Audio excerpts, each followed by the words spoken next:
Welcome to DelphStack.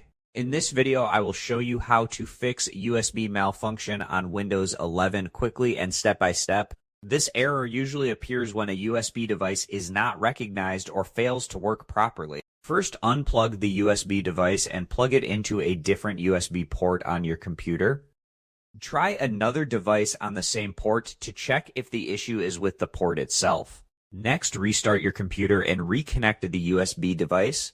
Now open Device Manager and expand Universal Serial Bus Controllers. Right-click each USB root hub and choose Update Driver. If the issue continues, right-click the problematic device and select Uninstall Device.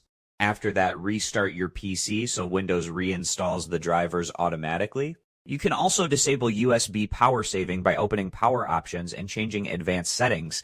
Expand USB settings and disable USB selective suspend. Make sure your Windows is fully updated from the Windows Update section. If the problem still exists, try using the USB device on another computer to confirm if it's faulty.